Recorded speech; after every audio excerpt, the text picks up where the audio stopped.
Devolución de impuesto a la renta. ¿Cómo y cuándo solicitarlo? El impuesto a la renta es el que se debe cancelar sobre los ingresos o rentas producto de actividades personales, comerciales, industriales, agrícolas, en general actividades económicas. Lo pagan los contribuyentes de acuerdo a su capacidad económica. Para establecer la base imponible, se debe deducir de la totalidad de los ingresos los gastos que se efectúan para mantener los ingresos. Observemos el siguiente ejemplo. Supongamos que un contribuyente durante el año 2010 obtuvo una renta global de $67.100, producto de estas tres actividades económicas. De igual forma, incurrió en gastos deducibles de $53.800. Ahora, podremos obtener la base imponible de esta persona, 67.100 menos los 53.800, eso va a dar una base imponible de $13.300.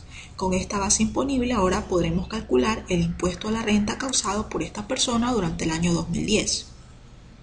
Nos dirigimos a la tabla del impuesto a la renta. Observamos que la base imponible se encuentra en el rango de 11.350 y 14.190.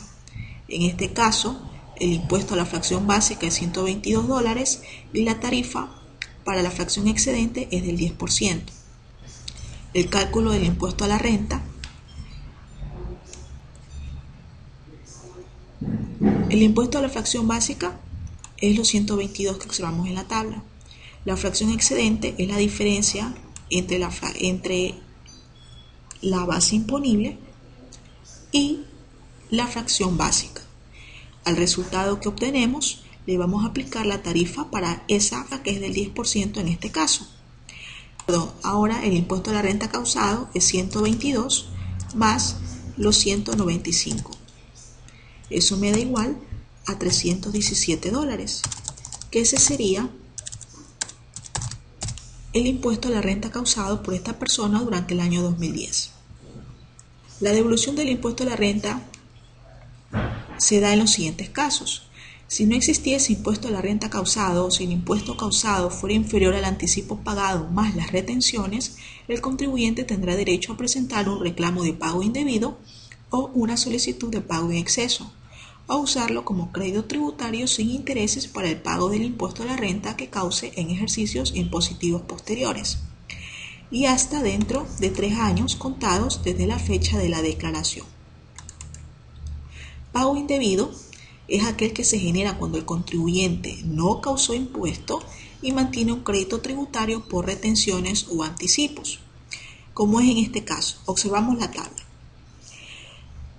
No causó impuestos, pero pagó anticipos de 500 y le hicieron retenciones en la fuente de $600. Entonces tiene un saldo a favor de $1.100.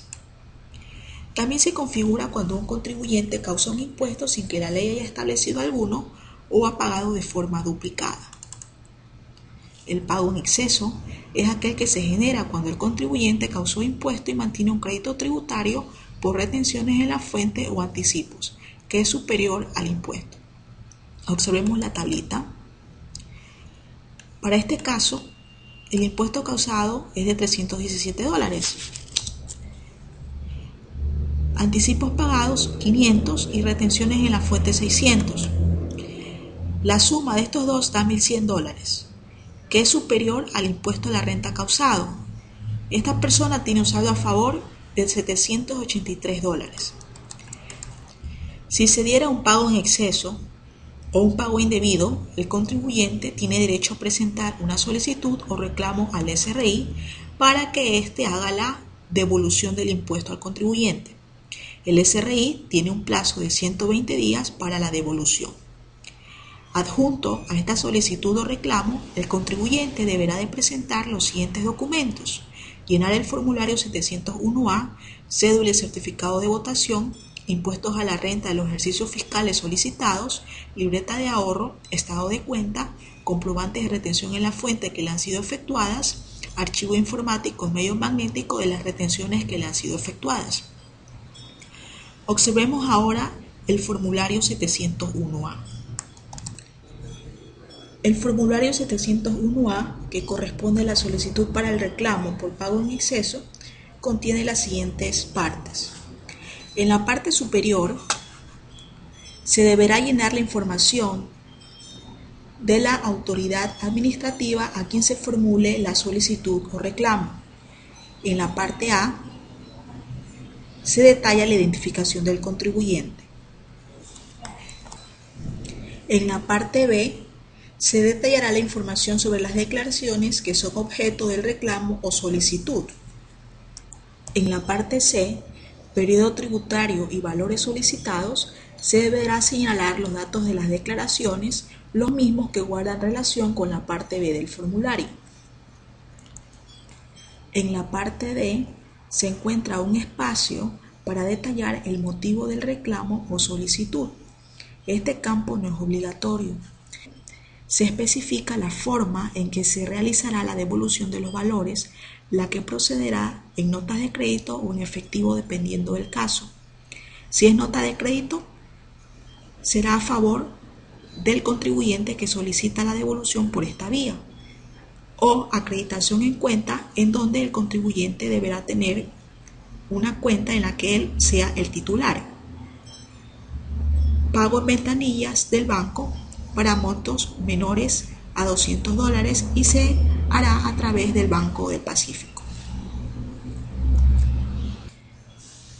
En la parte F se deberá detallar la dirección o el canciller judicial en la que se notificará al contribuyente.